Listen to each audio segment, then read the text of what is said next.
बरोबरी केली तुम्हाला मी सांगतो 2 मिनिटात। शेजारणीकडे 10 तोळे सोनं होतं, हिच्याकडे फुटका मनी नव्हता, पण हिला तिचा हेवा वाटायचा, हिला 10 तोळे मला काही नाही, हिला 10 तोळे मला काही नाही। गेले आमच्या खुशी ज्वेलर्स वजीराबाद आणि तिथून बेल्टेक्सचे दागिने आणले, 20 तोळे आणले, थोडे थिडकेले। बरं नुसते आणले नाही, पूर्ण वजीराबाद मध्ये घुंगरमाळा घालून फिरली। लक्षात आलं का? ते पाहिलं चोर आहे, तिथे काय 700 रुपयात 20 तोळे येते बेल्टेक्स नकली दागिने, तुम्हाला सांगायची गरज नाही। आणि ते पाहिले नेमकं चोर आहे, म्हणले ही कालपर्यंत खायला महाग होती, आज 20 तोळे घालून फिरायली, हिच्याकडे माल दाबून आला, मग रात्री हिला घ्यावं लागतं पट्ट्यावर। चोराने घर शोधलं, तिचं हेर ठेवली, रात्री नवरा बायकोचं जेवण झालं, झोपी गेले। 1:30 वाजता चोर आलं, नवऱ्याला बांधून टाकलं आणि हिच्या 2 तोंडात मारले आले, चल काढ। ती म्हणे काय पाहिजे? म्हणे 20 तोळे घालून दिवसभर वजीराबादच्या बाजारात फिरत होती, चला आण म्हणे सगळं। दिलं 20 तोळे। आता चोर वापस चालले होते, गपचूप जाऊ द्यावा की नाही? ही म्हणले न्यायचं तर न्या म्हणे, सगळं नकली म्हणे, 700 रुपयात आणलेले म्हणे। आता असं म्हणलं होतं, याला डबल राग आला, म्हणले बहुनीचंच गिऱ्हाईक, खोटा धंदा। आलं लक्षात?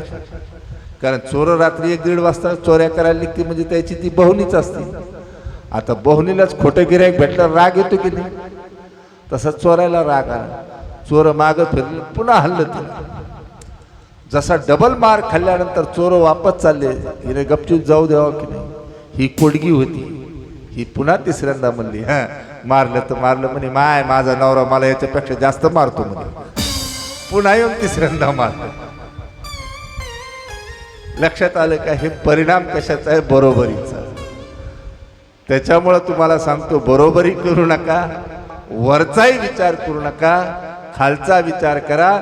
आणि त्या खालचा विचार करण्यासाठी विचाराचे 3 प्रकार आहेत, तुम्हाला पुन्हा एकदा सांगतो। एक विचार असा आहे की माणसाने एकदा केल्यानंतर आयुष्यात पुन्हा कधी करायचा नाही। एक विचार माणसाच्या आयुष्यात मरेपर्यंतही करायचा नाही। एक विचार एकदा केल्यानंतर पुन्हा त्याच्या नादी लागायचं नाही। आणि एक विचार असा आहे की एकदा मनात पक्का केल्यानंतर त्याला मरेपर्यंत सोडायचं नाही। एक विचार जसं मी सांगितलं की एकदा केल्यानंतर पुन्हा त्याच्या नादी लागायचं नाही, ते म्हणजे लग्न। बरोबर आहे की नाही? एकदा झाली हौस फिटली, पुन्हा त्याच्या नादी लागायचं का? नाही। बरोबर आहे की नाही?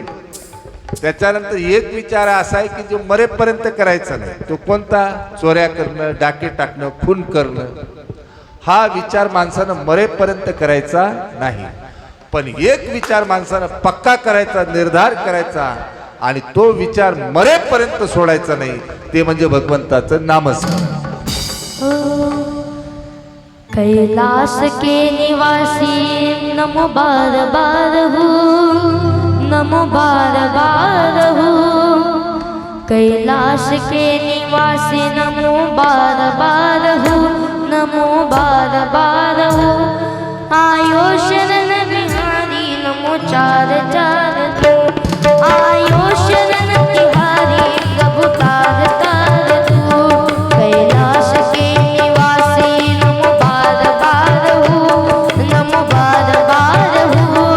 आये शरण तिहारी प्रभु तार तार दो, आयो शरण तिहारी नमो तार तार दो।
गणपते शिव